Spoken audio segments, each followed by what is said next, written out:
Holthus is here now. Morning, Judge. Good morning. All right, this is on for the continuation of Mr. Redden's sentencing.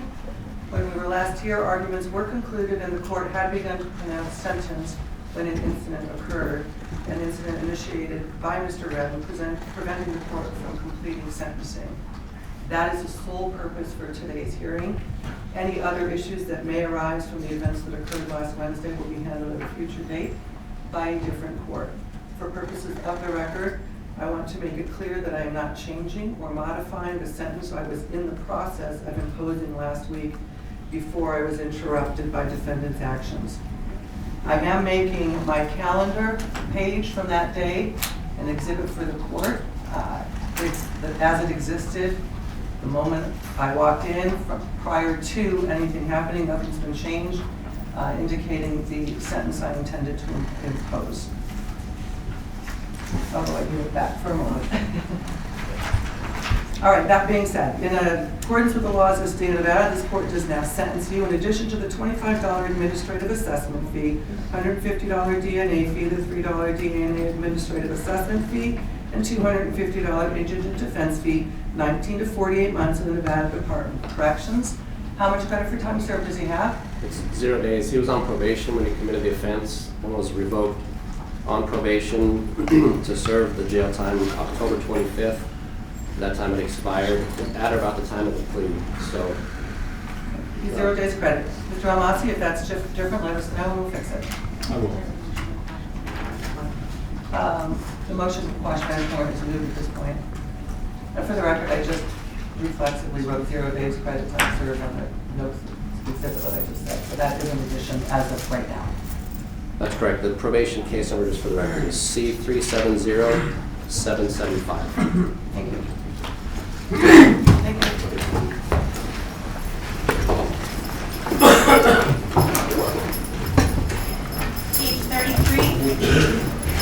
My name is LaDonna Daniels, Ladonna, and Daniels, Daniels. In your relationship? I'm his sister. So can you just tell us, we've only seen the videos, so tell us about he's your half brother, right? No, he's my whole He's your brother. full brother. So tell us about your brother and the brother that we haven't seen. Who is he like? What is he like? And how did he get in this situation? Well, he's basically born with mental illness. He was born with crack cocaine in his system.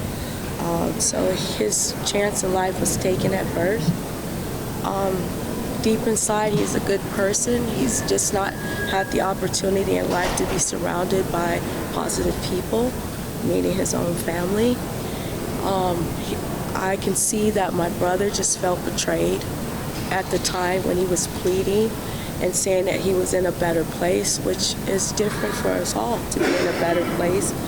I mean, when we struggle from mental illness, it's a chemical imbalance, just as most addicts have chemical imbalances out there. Who wants to stop using, who can't. It's something that we suffer from. I don't think sending him to prison is going to deter anybody who suffers from a mental illness. They need to be surrounded by healthcare professionals who can treat him and so that he gets the right treatment that he needs. He's been in and out of mental health court, so now he's going to go to prison on this thing, right? You were saying to me when we were walking down here, you don't think that that's going to help him in any way? It's not, because the people in prison are trained to, for prisoners. They're not trained for people who suffers from mental illnesses. So he will not get the proper treatment that he needs. This case went internationally viral. How has your family been dealing with that? Well, we've all just been thinking more, of our rights as individuals. And anybody whose mind is not of a normal person should not be judged in a manner of a person who's normal like you and myself. He tried to speak for himself, which I just think he shouldn't have never been allowed to take the stand or speak on his own behalf because of his condition. What was your thought when you saw these videos that went viral? I mean, obviously you're talking about different. Yes, I just think his reactions were not premeditated. It was triggered.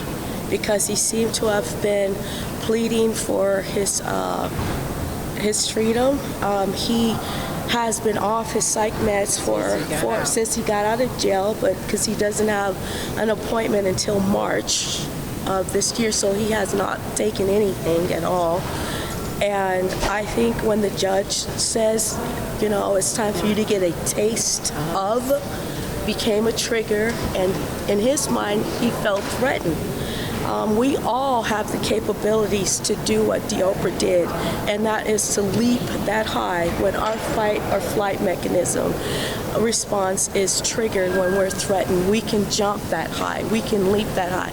So in his mind, it's realistic that his life was feeling threatened, and that's what happened. Do you think that if the judge didn't say that last line, that this would be a different story? I strongly believe that.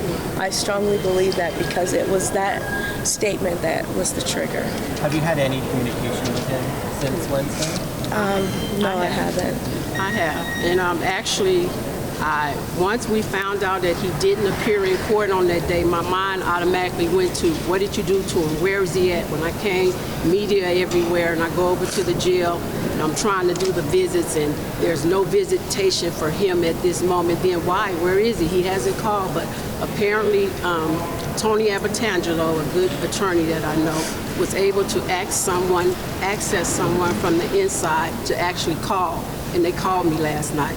And I explained to Deobra, like, it's not a circus. What you did, you know, no way do we condone it, but I know your struggles, and I know the voices that you hear, and I just felt I tried to soothe them and, you know, say, just come to court and, you know, whatever's handed down, just take it. Like, what else can you really truly do? But I just felt like to even be going back in front of her courtroom, that was totally biased. Like, why? What, you know, you want to send a message or what? Same time, he's like she said, he suffers from mental illness. It's always been documented, it's always been stated. Even when I got him from the foster care system at the age of 12, it was documented that he was severely emotionally disturbed. By the time he was 18, he left and branched out on his own, but every day, like you say, he's trying to do better. He just got released November of 2023, 6 weeks ago, something like that. He just got an apartment, did everything right, was in contact with parole and probation. He was released to them in their custody. So now you saying you finna send him back? What sense? In his mind, he didn't think he was going back. He was ready to go to work the following day. As we sat in the courtroom, he got a dispatch from the Teamsters. You know, he was just in a better place. And like you said, you know, I just feel it's true. Do you think that this will, essentially him being sentenced, will undo all the work that he's done to repair his mental state? No, definitely not. It's only going to put him in a worse state of mind because the system has failed him, and that's how he feels. That's how he feels that since the system fails him, so he's going to come out with that mentality and go forward in life, knowing that he has pleaded everything that he can, and being in a better place is different for us all.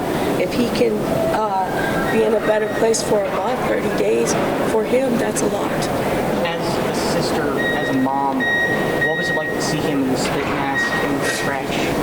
Of course, I cried. But even from the moment that he leaped and he jumped, and this lady right here is my witness, and she was in the courtroom on that day also. My first thought of mine was, please don't kill him. You know what I mean? Please, like, it shocked me, just as it shocked everybody else. Like, oh my God, I went to a state of shock. You know what I mean? So it was heartbreaking, really, to see him. And like I said, at the end of the day, it's about his mental state. You know what I mean? His mental, like, we just seem to forget that. And in his eyes, he doesn't even understand that what he did was wrong because he feels like he was just protecting his life. And any of us, if our life is threatened, we're going to react in two different ways. And his mental diagnosis is what? Schizophrenia, bipolar. So he's completely mentally ill, right? He has manic phases. Completely ill. So even so, the night before he had court, I guess he didn't really sleep because when I picked him up to come to court, you know, I noticed he was in there. I'm like, who you talking to, Deobra? He's like, oh, nobody. I said, because as a kid, I used to tell him, like, don't start with those voices. Like, I would kind of soothe him, like, get the voices out your head. Come on, it's time to get up. It's time to go to school. It's time to do that just to keep him focused. But as he got older and he got put on the medication, I seen where he was much calmer. Because I believe so. They gave him his first dose of medication yesterday while in jail. Wow. His first dose, he said he had taken, and I could just tell in his voice that he was calmer and he didn't really realize the magnitude of how, what happened. Right. Like I said, I don't even feel it's funny, it's a joke. You know what I mean? I didn't even But that should realize. be overlooked, like the judge said, like, oh, well, He just this is, you got a history of this, well, it's part of his life and who he is. And Miss Karen, you're his foster mother. And how many children do you have? I fostered him and his siblings. Actually, 4. How did you guys plan on supporting him in his journey now that he will be behind bars? How do you guys intend on supporting him? I've always supported him, and I've always supported him, but he'll tell you if anybody's number is the same as mine. Whenever he's, trouble or whatever, pick up the phone. And like I say, I'm here to court for support. I actually taken off work. My employer allowed, me to be here. It's all about me supporting him, but, whatever he needs, I'm a phone call away. So, but the main thing is to make sure that he's getting the proper care. Yeah, I plan on helping him understand his mental condition because he doesn't understand what he suffers from. So outside of him suffering from that episode, how would you describe his normal disposition? Oh, he's a sweetheart. He is the sweetest young man. He will lend his arm to help somebody. He will give his arm out for sure. As a family, have you guys been discussing what the next steps are looking like? I mean, what you think? I guess tomorrow is another episode? With the, like I say, he had 4 charges. Now they jumped to 15, 16. Like extortion, really, like I said, no disrespect. We don't condone what he did.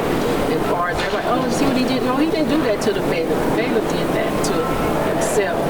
And if you're not in your right state of mind, is it you or is it the sickness or the illness?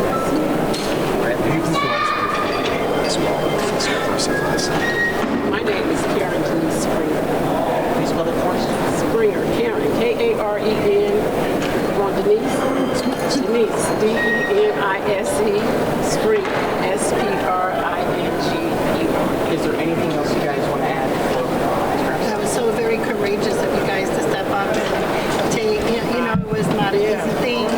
I was initially in the courthouse and you could just see he snapped and it was mental illness. Unfortunately, that's the way sometimes things go. Thank you.